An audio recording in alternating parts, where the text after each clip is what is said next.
ఇప్పుడు మళ్ళీ మనం లంచ్ బాక్స్ రెసిపీకి వచ్చేసామండి. క్యాప్సికమ్ రైస్ మార్నింగ్ లంచ్ బాక్స్లో కట్టివ్వడానికి చాలా బాగుంటుంది. సింపుల్గా చెప్తాను రండి.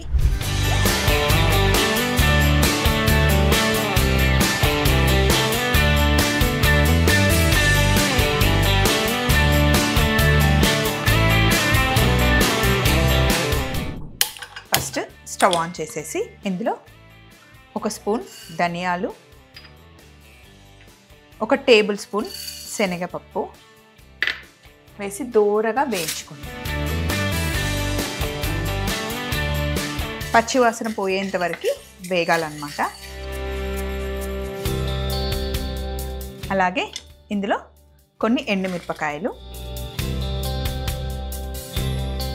కాస్త జీలకర్ర కూడా వేసుకోవాలి. అలాగే వెల్లుల్లి అప్పటికప్పుడు ఇలా జస్ట్ డ్రై రోస్ట్ చేసుకొని పౌడర్ చేసుకుంటే ఈ పౌడర్తో రైస్ చాలా బాగుంటుంది.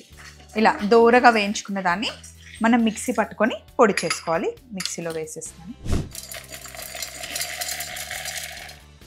అవి కాస్త చల్లగా అయ్యే లోపల ఈ ప్యాన్లో ఆయిల్ వేస్తున్నాను. ఆయిల్లో పచ్చిమిర్చి అలాగే ఉల్లిపాయలు వేసుకున్నాం.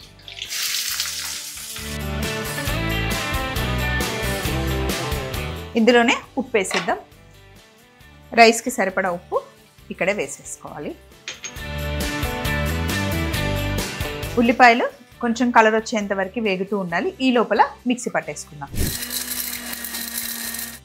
ఇలా మొత్తం మిక్సీ పట్టేసుకొని పౌడర్ రెడీ చేసి పక్కన పెట్టేసుకోవాలి. ఉల్లిపాయలు కాస్త వేగిన తర్వాత ఇందులో కరివేపాకు, అలాగే కొంచెం అల్లం వెల్లుల్లి పేస్ట్, కాస్త పసుపు ఇవన్నీ వేసి బాగా మిక్స్ చేసుకోవాలి. పచ్చివాసన పోయేంత వరకు వేయించుకోండి. అల్లం వెల్లుల్లి పేస్ట్ వద్దు అనుకుంటే వేయకున్నా కూడా పర్లేదు. ఆల్రెడీ మనం వెల్లుల్లిని వేయించుకొని పౌడర్లో వేసుకున్నాం కదా, బట్ నాకు ఆ ఫ్లేవర్ ఇష్టం అని నేను కొంచెం ఇందులో యాడ్ చేశాను. ఇప్పుడు ఇందులో సన్నగా కట్ చేసి పెట్టుకున్న క్యాప్సికమ్ ముక్కలు వేసేసుకోండి. క్యాప్సికమ్ ఉల్లిపాయలతో పాటు మంచిగా వేగాలి. కాస్త సాఫ్ట్గా అయ్యేంత వరకు వేగనివ్వాలి. ఒక 3 to 4 minutes. ఇలా క్యాప్సికమ్ బాగా వేగిన తర్వాత ఇప్పుడు ఇందులో మనం రైస్ వేసుకోవాలి. ఇది సోనా మసూరి రైసే, రెగ్యులర్గా మనం ఇంట్లో కుక్ చేసుకునే రైసే అన్నమాట.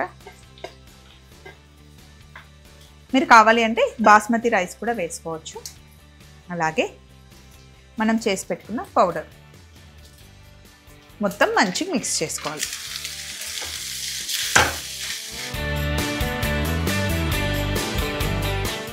బాగా మిక్స్ చేసేసి రైస్ మళ్ళీ వేడెక్కేంత వరకు స్టవ్ మీద ఉంచేస్తే క్యాప్సికమ్ రైస్ రెడీ అయిపోతుంది. చాలా టేస్టీగా ఉంటుందండి. వేడిగా ఉన్నప్పుడు బాగుంటుంది, చల్లగా అయిన తర్వాత కూడా చాలా యమ్మీగా ఉంటుంది.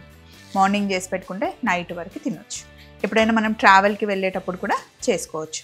మనం ముందు చేసాం కదా పౌడర్, అది ముందే మీరు చేసి పెట్టేసుకుంటే కనుక లంచ్ బాక్స్ చేసేటప్పుడు చాలా ఫాస్ట్గా ప్రిపేర్ చేసేసుకోవచ్చు. సరే మొత్తం మంచి మిక్స్ చేద్దాం. జస్ట్ ఒక 2 to 3 minutes అయితే మళ్ళీ వేడి అవుతుంది. అప్పుడు ఇంకా బయటకు తీసేసుకోవడమే.